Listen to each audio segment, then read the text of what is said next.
Hello, I'm Sheriff Kevin Rambosk, and I want to welcome you to On Scene.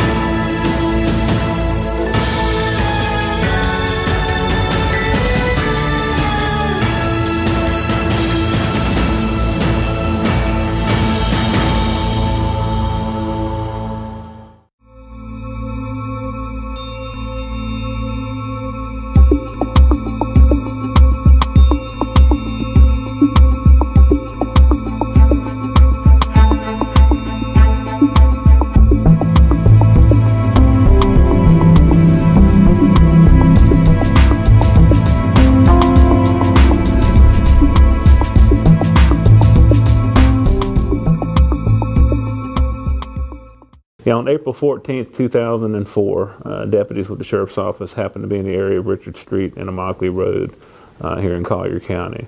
About 10:45, 10:55 in the morning, the deputy had occasion to stop in an area that was under development and that was uninhabited. It was basically some wooded areas that had been cleared and was in the process of being turned into a retention pond. While at that location, he discovered the remains of a body. Over the years, DNA was obtained from the remains, partial remains. We were able to determine that the body had been submerged in wetlands for over a year at the time of recovery. The remains were that of what we believe to be a white female, approximately 30 to 45 years of age. We believe maybe 5'1" to 5'6" inches tall. Because of the condition of the remains, we were unable to determine a cause or manner of death. The medical examiner's office did classify this as a homicide based upon the way the body was disposed of. At the time of recovery, the person had been wrapped up in a green shower curtain, had been wearing sweatpants, a sweatshirt, and some tennis shoes.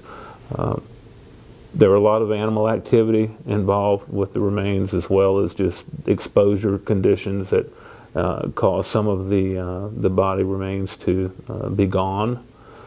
So we have partial remains that were recovered, but as a result of the recovery and now that the technology has advanced, we've been able to obtain a digital facial reconstruction from the skull that we are presenting to the public today in hopes of trying to get this person identified. We've had a forensic anthropologist look at the bones that were recovered to give us the estimates on age and height, and we've had this person entered into several different databases, the Doe Network, NEMIS.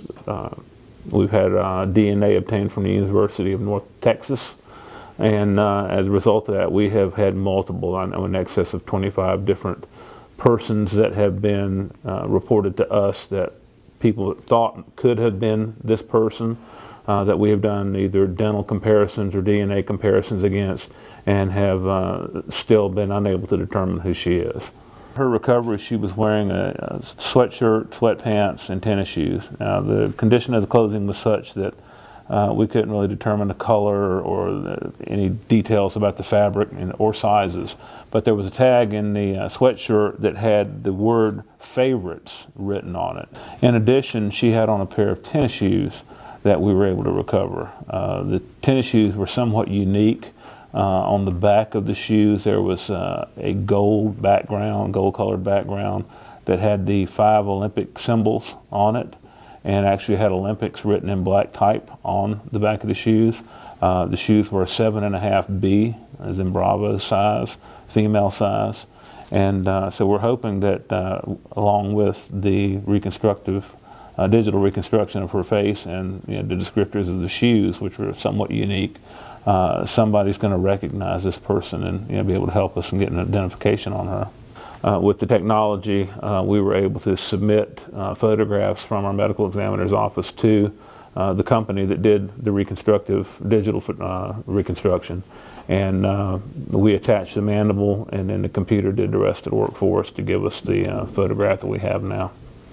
So if any persons have any information that they think might be important to this case, if they think they recognize this person or have any information they'd like to share, I would ask them to please contact me. My name is Detective William Still, I'm with the Collier County Sheriff's Office Homicide Section.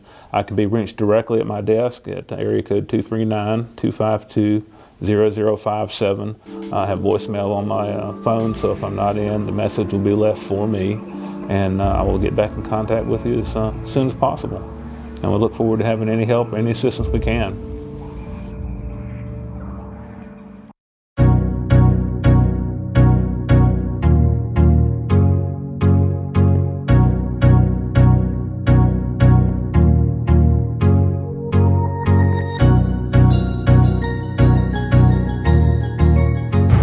The Collier County Sheriff's Office motor team is out here today at Naples Boulevard and Airport Pulling Road South to educate the public on Just Drive campaign that the sheriff started recently.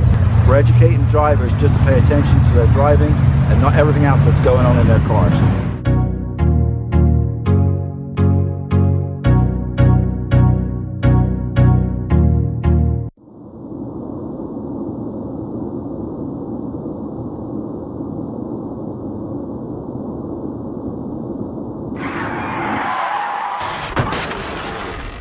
Every year, about 421,000 people in the United States are injured in crashes involving distracted drivers. When you're behind the wheel, just drive. That's it.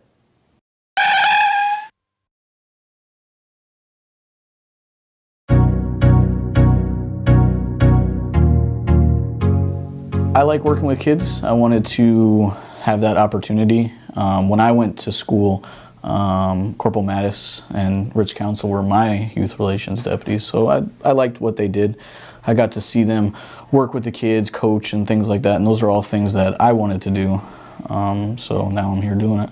What I do is more counseling, kind of being that helpful parent figure, you know, try to show kids the right way. I work very well with the administration with some of the kids that might be a little more in trouble or going down the wrong path, and we try to work with them and getting them down the right path. So a typical day I'll come in, I help the school with getting the kids to school on time, getting them to class, transitioning from period to period, and then I'll start to get into what I do. I have lists of kids that I try to talk to weekly to check in. Some of them were victims of crime. Some of them were just kids that need, you know, general help. Even as middle school deputy, I get to go into the elementary school and teach DARE. So a lot of those kids that were my 5th grade DARE students all now interact with me in middle school. And the first day of school, they're scared, jittery. You know, they come to me and ask me the questions rather than a teacher because they feel more comfortable. And that really helps out a lot. And it makes the transition really easy because they're used to seeing a deputy, asking a deputy questions, and then when they come here, it's a little more easier for them to communicate. I notice a lot of times with the younger 6th graders that I don't really know, they'll still come to me first rather than going to someone else because they don't know who they're supposed to trust and they think they can trust us. I coach basketball here at the middle school too, which is really good. Because not only do I coach middle school basketball for the school, I also do travel basketball with the kids. So all summer long, I get to interact with them. So I come out here, I coach, and I have 10, 15 kids that I work on with stuff. I get to interact with the high school coach, and we really work well together. And I get to see the kids all year round. So that just because it's summertime or a weekend, I'm still here with the kids, which is awesome. Most of what I do is that counseling and positive effect. There's a few occasions where I do have to, bring in a law enforcement stuff, but most people understand that, and just because I have to introduce the law into a kid's life doesn't mean they don't talk to me anymore. A lot of times they'll still, and even after the incident, it'll be more of an impact for me to talk to them, and it works pretty well.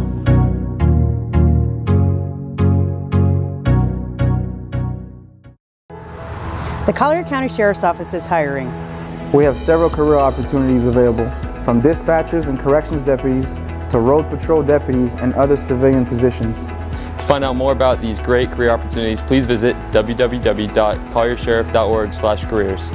We look forward to working with you.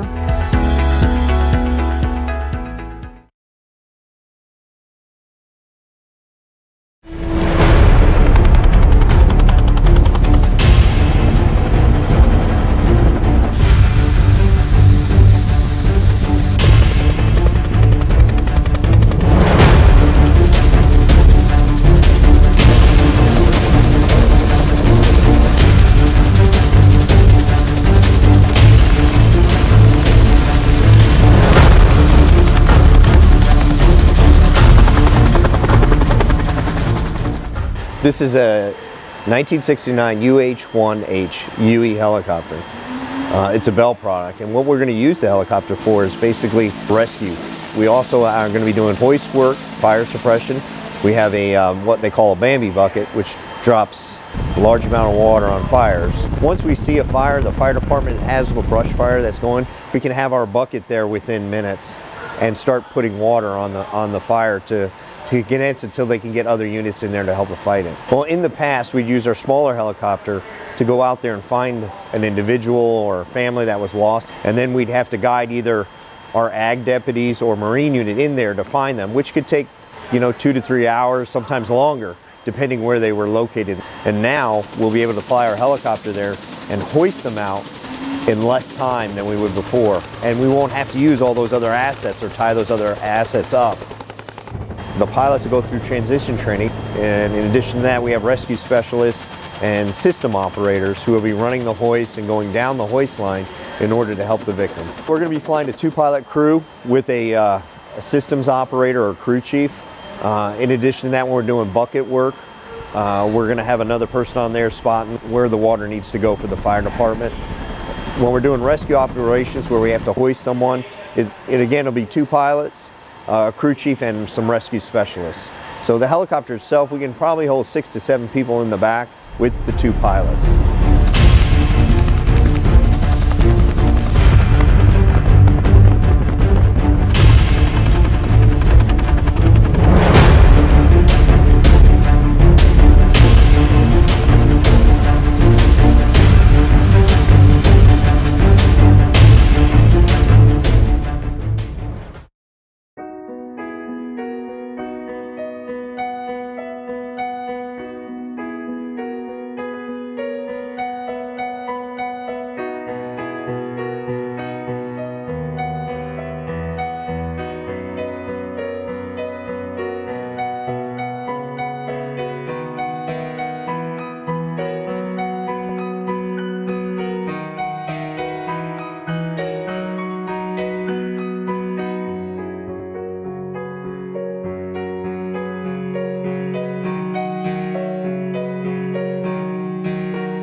We hope you've enjoyed our program, and we look forward to seeing you next month. Thank you for being our partner for a safe community.